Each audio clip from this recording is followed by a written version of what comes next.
మరి ఎందుకోసం ఈ నిరుద్యోగులు తెలంగాణ తెచ్చుకున్నారు? మరి ఈ 40లో ఉండే ఈ 40% ఉండే ఈ 10,450లో ఎస్సీలు ఎంతమంది ఉన్నారు? ఈ ఓపెన్ కోటా ఎవరైనా మెరిట్ ఉన్న ఏ ఎస్సీ అయినా పార్టిసిపేట్ చేయొచ్చు, ఏ బీసీ అయినా పార్టిసిపేట్ చేయొచ్చు, ఏ అగ్రవర్ణాల్లో ఉండే పేద వర్గానికి చెందిన వ్యక్తి అయినా కూడా ఇందులో ఉండవచ్చు. ఇందులో ఎంతమంది ఉన్నారో చెప్పమంటే ఎందుకు ప్రభుత్వం చెప్పడం లేదు?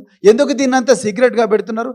మేము వాళ్ళ పేర్లు అడుగుతలేం కదా, వాళ్ళ పేర్లు అడుగుతలేము, వాళ్ళ హాల్ టికెట్ నెంబర్లు అడుగుతలేము. ఎంతమంది ఈ ఓపెన్ కోటాలో ఉన్నారు? 10,450 అంటే 40% అన్రిజర్వ్డ్ కోటాలో ఎంతమంది ఉన్నారు? ఎందుకు చెప్పడం లేదు మీరు? మరి అది కాకుండా మీరు మొన్న ఇంకొకటి చేసినారు, తెలంగాణ పబ్లిక్ సర్వీస్ కమిషన్ 3,232 మందిని ఎక్స్ట్రాగా క్వాలిఫై చేసి తీసుకున్నారు. వీళ్ళు ఏ వర్గాలకు చెందిన వాళ్ళు? ఎందుకోసం తీసుకున్నారు వీళ్ళను? ఎక్కడ మీకు షార్ట్ ఫాల్ వచ్చింది? ఆ విషయాల్లో ఎక్కడ కూడా పబ్లిక్ సర్వీస్ కమిషన్ చెప్తలేదు, చీఫ్ సెక్రటరీ గారు కూడా చెప్తలేరు. రేవంత్ రెడ్డి గారు అయితే అసలు దాని సంబంధం లేనట్టే వ్యవహరిస్తూ ఉన్నారు. మిత్రులారా, ఇక్కడ జరిగే నష్టం తెలంగాణ సమాజానికి తెలవాలి. జీవో 29 ప్రకారం ఈ విధంగా రిక్రూట్మెంట్ జరిగితే జరగబోయేది ఏంటయ్యా అంటే, ఎస్సీలలో మెరిటోరియస్ అభ్యర్థులు ఎవరైతే ఉంటారో వాళ్ళు ఎస్సీ కోటాలోనే పరిగణించబడతారు జీవో 29 ప్రకారం.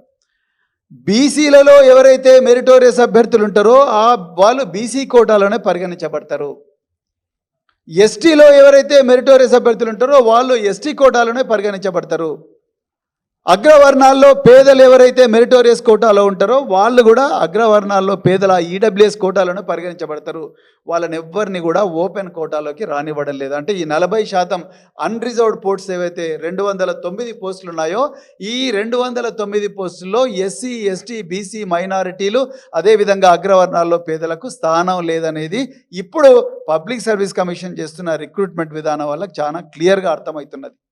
అంటే ఈ 40% పోస్టులన్నీ కూడా అగ్రవర్ణాల్లో ఉండే ధనికులకే ఇవ్వాలనుకుంటున్నారా రేవంత్ రెడ్డి గారు మీరు? ఇది రాజ్యాంగబద్ధమేనా? కాదు అంటే మరి క్లారిఫికేషన్ ఇవ్వండి. మీ చీఫ్ సెక్రటరీ గారని ఇవ్వాలి, లేకపోతే పబ్లిక్ సర్వీస్ కమిషన్ అని ఇవ్వాలి. పబ్లిక్ సర్వీస్ కమిషన్ ఇంతవరకు మేము అడిగిన ప్రశ్నలకు జవాబు చెప్పలేదు. వాళ్ళు ఇన్ఫార్మల్గా చర్చలు పెట్టి తెలిస్తే కాదు కదా. చీఫ్ సెక్రటరీ గారు ఇంతవరకు దీని మీద మాట్లాడలేదు. నేను ఓపెన్ లెటర్ కూడా రాయడం జరిగింది. ఈ విధంగా రిజర్వ్డ్ అభ్యర్థులకు అన్యాయం జరుగుతూ ఉన్నది అనేది చాలా క్లియర్గా మేము చెప్పడం జరిగింది. అదేవిధంగా ఈ సందర్భంగా సుప్రీంకోర్టు జడ్జిమెంట్లను కూడా మేము ఉటంకించడం జరిగింది. సుప్రీంకోర్టు ఏం చెప్పింది? ఓపెన్ కేటగిరీ అంటే కేవలం అప్పర్ కాస్ట్కే కాదు. ఓపెన్ కేటగిరీ అంటే ఎస్సీల్లో మెరిటోరియస్ అభ్యర్థులు, ఎస్టీలో మెరిటోరియస్ అభ్యర్థులు, బీసీలో మెరిటోరియస్ అభ్యర్థులు, అగ్రవర్ణాల్లో పేదల్లో ఉండే కూడా మెరిటోరియస్ అభ్యర్థులు ఎవరైనా ఉంటే, మైనారిటీల్లో కూడా ఎవరైనా మెరిటోరియస్ అభ్యర్థులు ఉంటే వాళ్ళందరూ కూడా ఓపెన్ కేటగిరీలోనే తీసుకోవాలి. మరి ఎక్కడ దీంట్లో ట్రాన్స్పరెన్సీ ఉన్నది?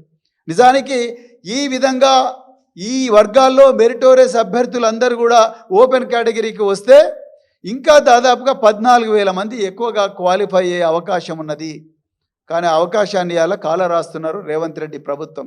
ఎందుకు ప్రభుత్వం దీన్ని మళ్ళీ పునరాలోచించడం లేదు? ఎందుకు మరి ఈ వర్గాలు ఓట్లు వేయలేదా? ఈ ప్రజలు తెలంగాణ వాసులు కాదా? వీళ్ళకు రాజ్యాంగం వర్తించదా? దీని మీద స్పష్టంగా మరి ప్రభుత్వం తీసుకురావాలి, లేకపోతే మాత్రం మేము ఊరుకోమని చెప్పేసి ఈ సందర్భంగా చెప్తున్నాం. మేము మళ్ళొకసారి ఈ ఉదాహరణలతోని రెండవసారి కూడా నేను తెలంగాణ చీఫ్ సెక్రటరీ గారికి, ముఖ్యమంత్రి గారికి లెటర్ రాస్తాం. అదేవిధంగా మా పార్టీ నాయకులు గౌరవ హరీష్ రావు గారు అసెంబ్లీలో కూడా ఈ జీవో 29ని రద్దు చేసి కేసీఆర్ గారి ప్రభుత్వం రిలీజ్ చేసిన జీవో 55ని మళ్ళీ రీఇన్స్టేట్ చేసి దాని ప్రకారమే రిక్రూట్మెంట్ జరగాలని కూడా చెప్పడం జరిగింది. దానికి ఉదాహరణగా నేను ఇంకొక టీఎస్పీఎస్సీ పబ్లిక్ సర్వీస్ కమిషన్ వ్యవహారం ఏ విధంగా ఉంటుంది? ఈ రిజర్వ్డ్ కేటగిరీకి చెందిన అభ్యర్థులను ఓపెన్ కోటాలో మెరిటోరియస్ అభ్యర్థులుగా వ్యవహరించకపోతే, వాళ్ళను చూడకపోతే ఇలా న్యాయ పోరాటానికి పోయినారు చాలామంది నిరుద్యోగులు.